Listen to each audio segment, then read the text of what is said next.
Hello friends, welcome back to my channel. तो आज की वीडियो में हम डिस्कस करेंगे लॉ ऑफ क्राइम के इम्पोर्टेंट क्वेश्चंस को और साथ ही इसके क्वेश्चन पेपर को। लेकिन उससे पहले आई जस्ट वांट टू से थैंक्स टू एवरीवन जिन्होंने मेरी वीडियो को पसंद किया और मेरे एफर्ट्स को अप्रिशिएट करने के लिए a very big thanks to you. But special thanks to Anna, to Amrit, to MRQ and या स्पेशली यास्मीन को, जिनका कमेंट पढ़कर मुझे सच में बहुत खुशी हुई। इन्होंने लिखा था दैट मैम मैं भी LLB फर्स्ट ईयर की स्टूडेंट हूँ, law of crime and law of torts के इम्पोर्टेंट टॉपिक भी बता दीजिए। मैंने अपने बाकी एग्ज़ाम की तैयारी भी आपके बताए हुए क्वेश्चन से की थी और वो सभी एग्ज़ाम में आए हैं। तो इनका ये कमेंट पढ़कर मुझे सच में बहुत खुशी हुई कि जो चीज़ मैंने आपको इम्पोर्टेंट बताई थी एग्ज़ाम के लिए वो आपको एग्ज़ाम में देखने को मिली। तो आपके ऐसे ही अच्छे अच्छे कमेंट से मुझे बहुत ही मोटिवेशन मिलता है कि मैं जो वीडियोस बना रही हूँ वो किसी के लिए हेल्पफुल हैं। तो इस चीज़ के लिए a very big thanks to all of you. तो चलिए शुरू करते हैं। तो फ्रेंड्स, ये वीडियो बनाने के लिए मेरे पास रिक्वेस्ट आई थी एना जी की, MRQ जी की एंड माही जी की। तो चलिए सबसे पहले हम देखेंगे कि इसके इम्पोर्टेंट क्वेश्चंस कौन से हैं और उसके बाद इसके क्वेश्चन पेपर को डिस्कस करेंगे। तो देखिए फ्रेंड्स, मैंने पिछले जो क्वेश्चन पेपर्स थे उनको एनालाइज करके ये इंपॉर्टेंट क्वेश्चन सेलेक्ट किए हैं। तो अगर आप चाहें तो इसे इंपॉर्टेंट मार्क ज़रूर कर लीजिएगा। तो फ्रेंड्स, इसका जो पहला मोस्ट इंपॉर्टेंट क्वेश्चन है वो है डिफामेशन से, क्योंकि अगर आप पिछले साल के क्वेश्चन पेपर्स को देखेंगे तो उसमें डिफामेशन से रिलेटेड एक क्वेश्चन ज़रूर पूछा गया है। भले ही आपसे एसेंशियल एलिमेंट्स पूछ लिए जाएं या फिर एक्सेप्शंस पूछ लिए जाएं या फिर आपको कोई ऐसी सिचुएशन दे दी जाए जिसमें डिफामेशन रिलेट करता हो। तो आई थिंक डिफामेशन एक मोस्ट इंपॉर्टेंट टॉपिक है और बहुत ही सिंपल टॉपिक है, तो इसे आप एग्जाम में ज़रूर पढ़कर जाइएगा। फिलहाल इसके आंसर को अगर आप शॉर्ट में देखें तो डिफामेशन का मतलब होता है मानहानि, यानी कि किसी की मान की हानि। यानी कि अगर कोई किसी की रेप्यूटेशन को खराब करता है तो वो उस पर मानहानि का मुकदमा दर्ज कर सकता है। तो इसी को डिफामेशन कहा गया है। ये बहुत ही आसान होता है, तो इसे बिल्कुल छोड़कर मत आइएगा एग्जाम में। और इस डिफामेशन के टॉपिक को अगर आप एग्जाम्पल के साथ याद करेंगे और एग्जाम्पल के साथ एग्जाम में लिख कर आएंगे तो आपको बहुत अच्छे मार्क्स मिलेंगे। तो जिन्होंने डिफामेशन के टॉपिक को अभी नहीं पढ़ा है उनको मैं एक एग्जाम्पल दे देती हूँ। तो सपोज करिए दो पर्सन हैं, एक A और एक B। A ने जानबूझकर B की बुराई करने के लिए या फिर उसकी रेपुटेशन खराब करने के लिए C से ये बोला कि भाई B तो चोर है। तो ऐसे में क्या होगा, B की रेपुटेशन खराब होगी। तो इसी को डिफामेशन कहा गया है। अब यहाँ एक बात यह आती है कि अगर सच में B चोर है तो फिर डिफामेशन नहीं लगेगा, क्योंकि B सच में चोर है। लेकिन हाँ, अगर B चोर नहीं है, वो एक ऑनेस्ट पर्सन है, तो आप समझ सकते हैं कि अगर किसी ऑनेस्ट पर्सन पर कोई चोरी का इल्ज़ाम लगा दिया जाए या फिर कोई भी इल्ज़ाम लगा दिया जाए तो उसकी रेपुटेशन कितनी खराब हो सकती है। तो यही सब केसेस एक डिफामेशन के अंतर्गत आते हैं। फिलहाल अगर डिफामेशन के टॉपिक को आप एक बार अच्छे से पढ़ लेंगे तो आई थिंक एग्जाम में आप इसे आराम से लिख पाएंगे। चलिए तो देखते हैं अब इसका सेकेंड मोस्ट इंपॉर्टेंट क्वेश्चन। तो इसका सेकेंड मोस्ट इंपॉर्टेंट क्वेश्चन है कल्पेबल होमिसाइड एंड मर्डर से रिलेटेड। तो अक्सर एग्जाम में कल्पेबल होमिसाइड से क्वेश्चन जरूर आते हैं, तो आप इसे ज़रूर इंपॉर्टेंट मार्क कर लीजिए। फिलहाल इससे एग्जाम में आपसे डिफरेंस भी पूछा जा सकता है या फिर आपको कोई ऐसी सिचुएशन या फिर इलस्ट्रेशन दिया जा सकता है जिसमें आपको ये बताना होगा कि जो पर्सन है, जो एक्यूज्ड है, उस पर मर्डर के चार्जेस लगे हैं या फिर कल्पेबल होमिसाइड के चार्जेस लगेंगे। तो इस टाइप की सिचुएशन वाले क्वेश्चंस बहुत आसान होते हैं। इसके लिए बस आपको थोड़ा सा कॉमन सेंस यूज़ करना होता है और उस सिचुएशन को बहुत ही ध्यान से पढ़ना होता है। बस अगर आप इतना करते हैं तो आप इस क्वेश्चन को आराम से कर पाएंगे एग्जाम में। फिलहाल इस टॉपिक को भी इंपॉर्टेंट मार्क कर लीजिए। अब देखते हैं इसका थर्ड क्वेश्चन। तो फ्रेंड्स, थर्ड क्वेश्चन अभी हम डिस्कस करेंगे जब हम इसके क्वेश्चन पेपर को डिस्कस करेंगे, क्योंकि ये एक मैगजीन दिया हुआ है जो कि मोस्ट इंपॉर्टेंट क्वेश्चन है और इससे रिलेटेड या फिर इससे इर्द गिर्द क्वेश्चन ज़रूर पूछा जाता है। तो इसे भी मोस्ट इंपॉर्टेंट मार्क कर लीजिएगा। फिलहाल उसे अभी हम इसलिए डिस्कस नहीं कर रहे हैं क्योंकि जब हम क्वेश्चन पेपर डिस्कस करेंगे तो फिर वो रिपीट हो जाएगा। तो इसलिए क्वेश्चन पेपर जब हम डिस्कस करेंगे तो उसका जो पहला क्वेश्चन हम डिस्कस करेंगे वो मोस्ट इंपॉर्टेंट क्वेश्चन है, तो उसे देखना बिल्कुल भी मत भूलिएगा। चलिए तो अब देखते हैं इसका चौथा क्वेश्चन। तो फ्रेंड्स, जो चौथा क्वेश्चन इसका मोस्ट इंपॉर्टेंट टॉपिक है वो है सेल्फ डिफेंस से रिलेटेड। तो मैंने जो पिछले क्वेश्चन पेपर एनालाइज किए उसमें मैंने देखा कि सेल्फ डिफेंस से एक क्वेश्चन ज़रूर पूछा गया है। भले ही वो आपको कोई सिचुएशन दे दी जाए कि इसमें सेल्फ डिफेंस हुआ या नहीं हुआ, या फिर एक केवल डिफेंस से क्वेश्चन पूछा जा सकता है, या फिर प्राइवेट डिफेंस से पूछा जा सकता है, या फिर सेल्फ डिफेंस से पूछा जा सकता है। फिलहाल डिफेंस का टॉपिक भी बहुत ही सिंपल टॉपिक होता है और अगर कोई ऐसी सिचुएशन आपको दी जाती है एग्ज़ाम में जिसमें कि आप ये प्रूव कर सकते हैं कि हाँ उस पर्सन ने कोई क्राइम इसलिए किया क्योंकि उसने अपनी आत्मरक्षा के लिए वो क्राइम करना पड़ा, या फिर अपने सेल्फ डिफेंस के लिए उसको वो क्राइम करना पड़ा, तो ऐसे में ये साबित होता है कि उस पर्सन ने वो कोई क्राइम जो किया है वो जानबूझकर नहीं किया है बल्कि सेल्फ डिफेंस में किया है। तो ये टॉपिक बहुत ही सिंपल है, बहुत ही आसान है। तो आपने अक्सर ऐसे नॉर्मल लाइफ में या फिर टीवी में भी देखा होगा कि सेल्फ डिफेंस के केस में पर्सन पे जो चार्जेस लगे होते हैं वो कम कर दिए जाते हैं और उस पर कानून की कड़ी कार्रवाई नहीं की जाती है। तो चलिए देखते हैं इसका नेक्स्ट क्वेश्चन। फ्रेंड्स, इसका नेक्स्ट क्वेश्चन जो है वो है क्रिमिनल लायबिलिटी के ऊपर। तो इसमें आपसे criminal liability of a drunk person या फिर criminal liability of unsoundness of mind या फिर मेनली इससे आपसे criminal liability of a child ही पूछा जाता है। तो देखिए, तो इसमें आपको एक सिचुएशन दे दी जाएगी जिसमें जो बच्चे की उम्र होगी उसमें थोड़े से वेरिएशन कर दिए जाएंगे। वो उम्र या फिर ये लिख दी जाएगी कि बच्चा 7 साल से कम का है, या फिर वो बच्चा 12 साल से कम का है, या 18 साल से कम का है। तो इसमें आपको ये बताना होगा कि वो पर्सन गिल्टी हुआ या फिर नहीं हुआ। तो फ्रेंड्स, अगर अभी तक आपने इस टॉपिक को नहीं पढ़ा है तो इसके आंसर को एक बार शॉर्ट में देख लेते हैं। देखिए, अगर बच्चे की उम्र 7 साल से कम की है तो वो लायबल नहीं होगा उस क्राइम के लिए। इसका मतलब उस पर क्रिमिनल लायबिलिटी नहीं होगी, he will not be liable.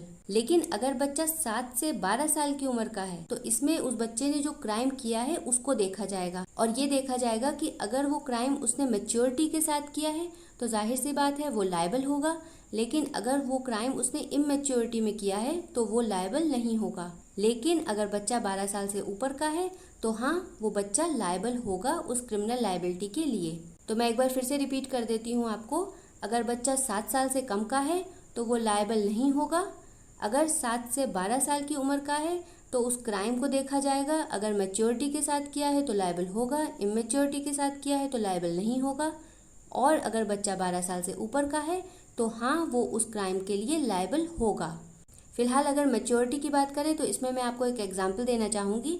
तो सपोज करिए एक बच्चा है जिसकी उम्र है 9 साल और उसने एक गोल्ड का नेकलेस चुरा लिया, और साथ ही साथ चुराने के बाद उस गोल्ड के नेकलेस को आधे दाम में किसी चोर बाजार में बेच दिया। अब आप खुद ही सोचिए कि एक 9 साल का बच्चा गोल्ड के नेकलेस को चोरी भी कर लेता है और फिर उसके बाद उसको बेच भी देता है। तो इसमें आप उसके मैच्योरिटी लेवल को देख सकते हैं कि हाँ, जो कुछ भी उसने किया वो मैच्योरिटी में किया, जानबूझकर किया, तो इसमें वो बच्चा लायबल होगा उस क्राइम के लिए। तो इसी टाइप की सिचुएशंस आपको एग्जाम में देखने को मिलेंगी जिसमें आपसे पूछा जाएगा कि बच्चा लायबल है या फिर नहीं है। तो अभी जो मैंने आपको एज ग्रुप्स बताए उसके बेसिस पे आप इसके आंसर को आराम से लिख पाएंगे। तो फिलहाल इस टॉपिक को भी इंपॉर्टेंट मार्क कर लीजिए और इसे एग्जाम में ज़रूर पढ़ कर जाइएगा, क्योंकि ये बहुत सिंपल टॉपिक है और ये अक्सर एग्जाम में पूछा भी जाता है। चलिए तो देखते हैं इसका next question. Friends, next question में जो टॉपिक इम्पॉर्टेंट है वो है थेफ्ट, रॉबरी या फिर एक्सटॉर्शन। तो इससे आपसे डायरेक्ट क्वेश्चन नहीं पूछे जाएंगे बल्कि आपको एक सिचुएशन दे दी जाएगी। तो इनसे रिलेटेड एक सिचुएशन वाले क्वेश्चंस अक्सर एग्जाम में पूछे जाते हैं, जिसमें कि आपको सिचुएशन को पढ़कर अपने कॉमन सेंस को यूज़ कर ये बताना है कि उस सिचुएशन में चोरी हुई है कि लूट हुई है कि डकैती हुई है। तो इसके लिए ज़रूरी होता है अगर आपको थेफ्ट, रॉबरी, डकैती या फिर एक्सटॉर्शन का मीनिंग या फिर उनका डिफरेंसेस पता होंगे, क्योंकि अगर आपको ये पता होंगे तो आप उस सिचुएशन में इसके सही आंसर को लिख पाएंगे। फिलहाल इसके आंसर को लिखने का एक तरीका होता है, वो ये है कि आपको ये साफ साफ मेंशन करना होगा कि इसमें चोरी हुई है कि डकैती हुई है कि क्या हुआ है। और उसके बाद जब आप इस चीज़ को मेंशन कर लेंगे, तो जैसे सपोज़ करिए उस सिचुएशन में चोरी हुई है तो आप उसमें लिखेंगे कि हाँ, इस सिचुएशन में चोरी हुई है, और उसके बाद चोरी के ऊपर उस आंसर को लिखेंगे, जैसे कि कौन से सेक्शंस में आती है कोई, और अगर आपको कोई इलस्ट्रेशन आता है, कोई एग्जाम्पल आता है या फिर एलिमेंट्स आते हैं थेफ्ट के, तो वो सब आपको लिखने होंगे। तो इस तरह से अगर आप आंसर लिखेंगे तो आपको फुल मार्क्स मिलने के पूरे चांसेस हैं और एग्जामिनर को पता लगेगा कि हाँ, आप पढ़ कर आए हैं, आपने आंसर को अच्छे से प्रेजेंट किया है। तो ऐसी चीज़ में एग्जामिनर अच्छे मार्क्स देता है। तो इस टाइप से अगर आप सोच समझ के आंसर लिखेंगे तो आपको अच्छे मार्क्स ज़रूर मिलेंगे। चलिए तो देखते हैं इसका नेक्स्ट क्वेश्चन। तो अब जो इसका नेक्स्ट इंपॉर्टेंट टॉपिक है वो है अबेटमेंट। तो अबेटमेंट से भी एक क्वेश्चन ज़रूर एग्जाम में पूछा गया है। तो इससे आपके एलिमेंट्स पूछे जा सकते हैं या फिर मोड्स पूछे जा सकते हैं। तो अबेटमेंट को भी आप अच्छे से पढ़ कर जाइएगा। इसका नेक्स्ट टॉपिक है बिगमी एंड अडल्ट्री। तो आपसे बिगमी और अडल्ट्री पर एक शॉर्ट नोट लिखने को कहा जा सकता है, या फिर आपसे रेप और अडल्ट्री में डिफरेंस पूछा जा सकता है। तो फ्रेंड्स, बिगामी पे एक वेरी शॉर्ट वीडियो मेरे चैनल पर अवेलेबल है और एक अडल्ट्री पर भी वीडियो अवेलेबल है, तो उसे ज़रूर देखिएगा, क्योंकि रेप का मतलब तो आपको पता ही है। और अगर आप अडल्ट्री को अच्छे से समझ लेंगे तो आई थिंक अगर रेप और अडल्ट्री में डिफरेंस लिखने को कहा जाता है या फिर शॉर्ट नोट लिखने को कहा जाता है तो आप उसे आराम से लिख पाएंगे। तो इन दोनों वीडियोज़ का लिंक आपको डिस्क्रिप्शन बॉक्स में मिल जाएगा, उसे ज़रूर देख लीजिएगा एक बार, ताकि एग्जाम में अगर ये क्वेश्चन पूछा जाता है तो आप उसके आंसर को लिख पाएँ। चलिए तो अब देखते हैं इसका नेक्स्ट क्वेश्चन।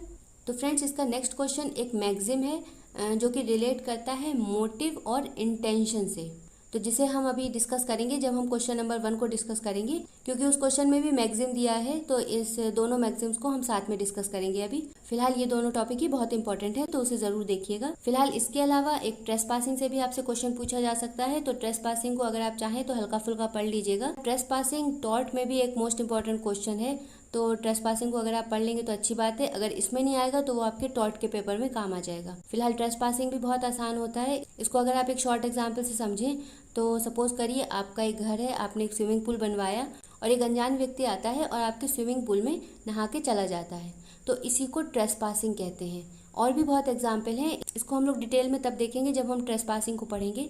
फिलहाल अगर शॉर्ट में देखें तो हाँ, ये चीज़ ट्रेस पासिंग कहलाएगी और जो पर्सन आएगा उसे ट्रेस पासर कहा जाएगा। देखते हैं इसका नेक्स्ट टॉपिक। तो फ्रेंड्स, जितने क्वेश्चन अभी हमने डिस्कस किए वो मोस्ट इंपॉर्टेंट टॉपिक में से क्वेश्चंस हैं। तो अब डिस्कस करते हैं कुछ लेस इंपॉर्टेंट टॉपिक जिसके चांसेस हैं कि वो आ भी सकते हैं या फिर नहीं भी आ सकते हैं। तो अच्छा होगा अगर आप इन टॉपिक्स को थोड़ा बहुत पढ़ कर जाएं।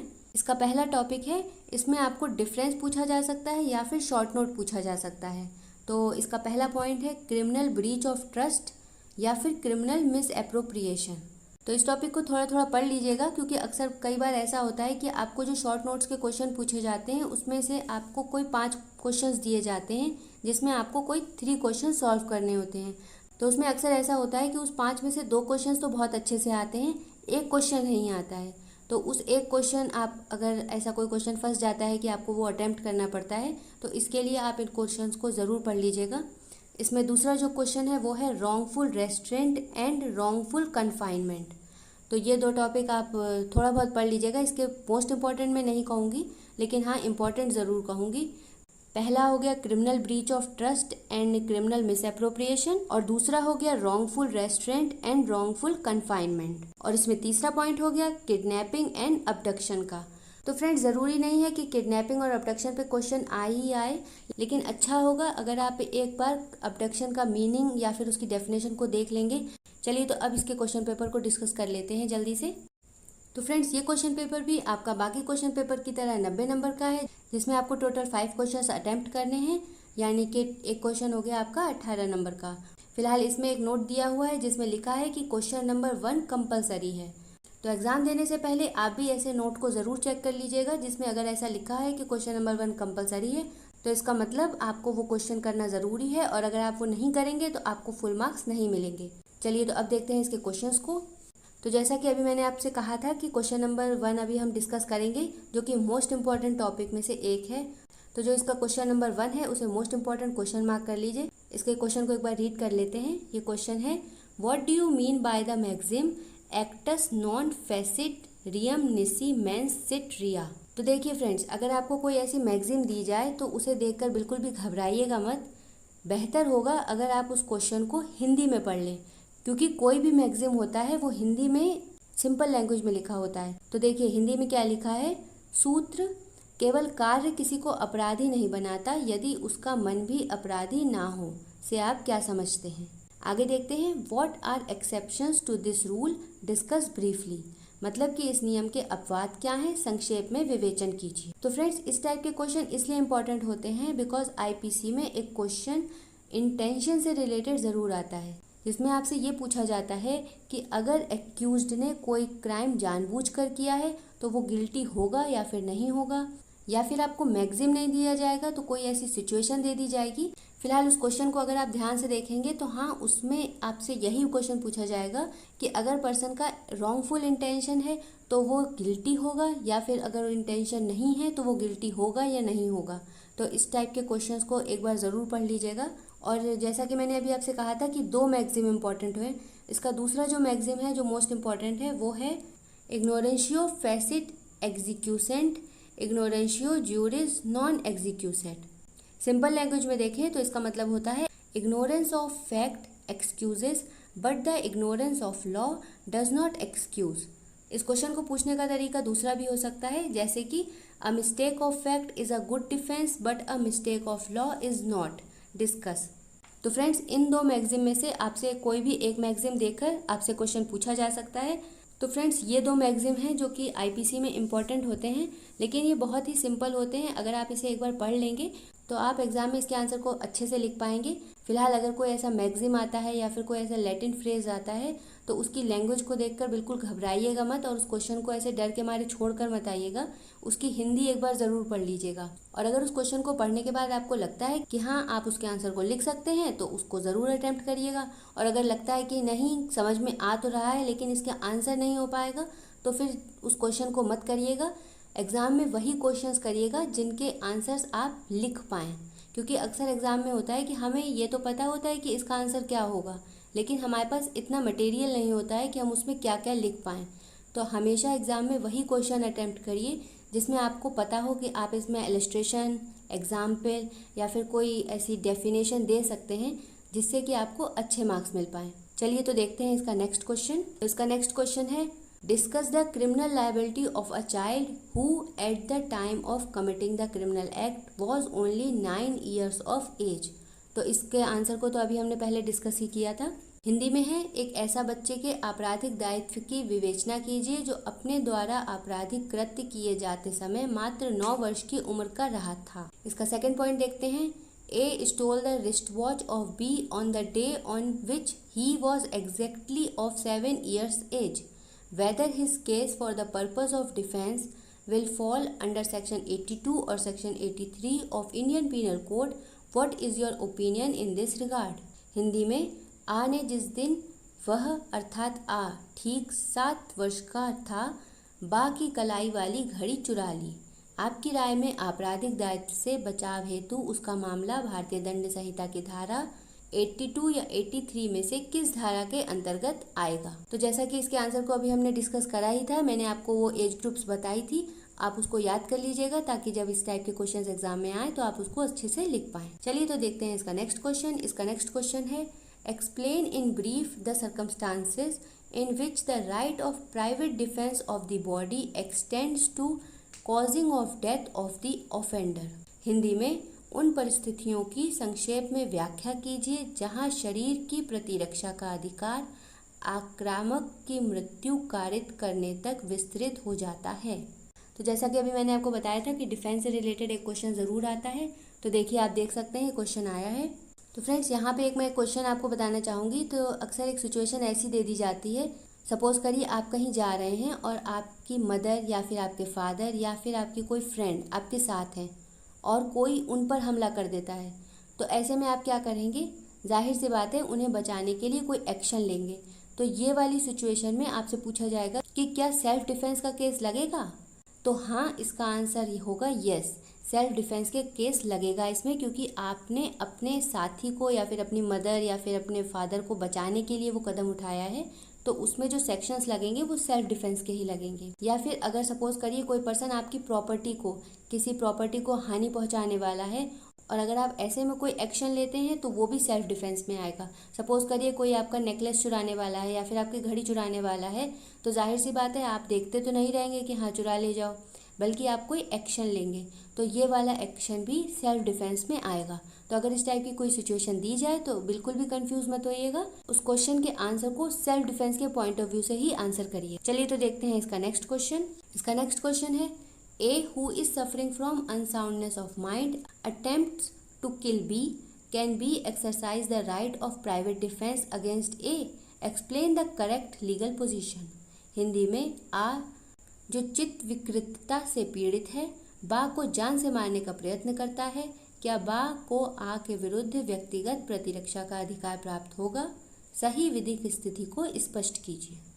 चलिए तो अब देखते हैं इसका नेक्स्ट क्वेश्चन। इसका नेक्स्ट क्वेश्चन है, A gives a kick to B, who had an enlarged spleen. As a result of the kick, spleen was ruptured and B died. The fact of enlarged spleen was not known to A. What offense, if any, has been committed by A? Hindi में आ ने बा को जिसकी तिल्ली बड़ी हुई थी ठोकर मार दी, जिसके परिणाम स्वरूप बा की तिल्ली फट गई तथा बा की मृत्यु हो गई। बड़ी हुई तिल्ली का तथ्य आ को ज्ञात नहीं था। आ ने कौन सा अपराध यदि कोई हो किया है? तो जैसा कि मैंने आपको बताया, सिचुएशंस के क्वेश्चन आईपीसी में बहुत से पूछे जाते हैं। चलिए तो अब देखते हैं इसका नेक्स्ट क्वेश्चन। इसका नेक्स्ट क्वेश्चन है, A went to the house of his father in law to take his wife. The father in law refused his son in law to send his daughter with him. The wife also did not want to go. Thereupon the husband A, against the wishes of his wife, caught her hand and dragged her out. This attracted the brother B of the wife. While there was a struggle to escape her, he, B, stabbed his brother-in-law A and he, A, died. What offense was committed by B? Hindi में, आ अपने ससुर के घर अपनी पत्नी को लेने गया। ससुर ने अपने दामाद के साथ अपनी पुत्री को भेजने से मना कर दिया। पत्नी भी जाना नहीं चाहती थी। इस पर पति ने पत्नी की इच्छा के विरुद्ध उसे ले जाने के लिए उसका हाथ पकड़कर घसीटना शुरू कर दिया। इससे पत्नी के भाई बा का ध्यान आकर्षित हुआ, जिससे हाथापाई में अपनी बहन को बचाने में बा ने अपने बहनोई आ के पेट में चाकू भोंक दिया और आ की मृत्यु हो गई। बा के द्वारा कौन सा अपराध किया गया? चलिए तो अब देखते हैं इसका नेक्स्ट क्वेश्चन। इसका नेक्स्ट क्वेश्चन है, how is abetment constitute? Discuss with illustrations. Hindi में, दुष्प्रेरण कैसे गठित होता है? दृष्टांतों सहित विवेचन कीजिए। इसका सेकंड क्वेश्चन है, A instigates B to commit murder of C, B refuses to commit murder, is A liable for any offence? Hindi में, आ बा को सा की हत्या करने हेतु उकसाता है, बा हत्या करने से मना कर देता है। क्या आ किसी अपराध का दोषी है? चलिए तो अब देखते हैं इसका नेक्स्ट क्वेश्चन। इसका नेक्स्ट क्वेश्चन है, define and distinguish wrongful restraint and wrongful confinement with illustrations। तो फ्रेंड्स, जैसा कि मैंने आपसे कहा, ये क्वेश्चन आ भी सकता है या फिर नहीं भी आ सकता है, लेकिन बेटर होगा अगर आप इसे पढ़कर जाएं। चलिए तो देखते हैं इसका नेक्स्ट क्वेश्चन। इसका नेक्स्ट क्वेश्चन है, discuss the circumstances when plea of grave and sudden provocation can be taken in case of homicide. Under what circumstances will the defence of grave and sudden provocation be not liable to the accused. Hindi में, उन परिस्थितियों की विवेचना कीजिए जहां मान व वध के मामलों में गंभीर और अचानक प्रकोपन का तर्क लिया जा सकता है। किन परिस्थितियों में अभियुक्त को गंभीर और अचानक प्रकोपन का बचाव उपलब्ध नहीं होगा? चलिए तो अब देखते हैं इसका नेक्स्ट क्वेश्चन। इसका नेक्स्ट क्वेश्चन है, define theft when it amounts to robbery. Hindi में, चोरी को परिभाषित कीजिए, यह कब लूट है? इसका दूसरा क्वेश्चन है, ए holds Z down and फ्रॉडेंटली takes Jades money and jewels from Jades clothes without Jades consent, what offence has a committed? Hindi में, आ जा को दबोच लेता है और जा के कपड़े में से जा का धन और आभूषण जा की सम्मति के बिना कपटपूर्वक निकाल लेता है। आ ने कौन सा अपराध किया है? इसका नेक्स्ट क्वेश्चन है, define criminal trespass when a person is said to commit house breaking, discuss with illustrations. Hindi में, आपराधिक अतिचार को परिभाषित कीजिए, कब एक व्यक्ति गृहभेदनकर्ता कहा जाता है, दृष्टांतों सहित विवेचन कीजिए। चलिए तो अब देखते हैं इसका नेक्स्ट क्वेश्चन, यानी कि इसका last question. Giving illustrations state the ingredients of any two of the following offences. Hindi में, निम्नलिखित में से किन्हीं दो अपराधों के तत्वों का दृष्टांत देकर समझाइए। पहला, अनलॉफुल असेंबली यानी कि विधि विरुद्ध जमाव। दूसरा, ग्रीवियस हर्ट यानी कि घोर उपहति। तीसरा, अडल्ट्री यानी कि जार कर्म। और चौथा, क्रिमिनल कॉन्स्पिरेसी यानी कि आपराधिक षड्यंत्र। तो फ्रेंड्स, इसमें से एक अनलॉफुल असेंबली और एक अडल्ट्री, ये दो इंपॉर्टेंट टॉपिक है, इसे भी इंपॉर्टेंट मार्क कर लीजिए। तो आई होप आज की वीडियो आपको पसंद आई होगी और जो हमने इसमें इंपॉर्टेंट डिस्कस किया है उसे ज़रूर पढ़कर जाइएगा ताकि आप अच्छे एग्जाम में मार्क्स ला पाएँ। और प्लीज़ इस वीडियो को अपने फ्रेंड्स के साथ ज़रूर शेयर करिएगा और चैनल को सब्सक्राइब करे बिना बिल्कुल भी मत जाइएगा। Please click on subscribe and press the bell icon. मिलेंगे अगली वीडियो में। Thanks for watching.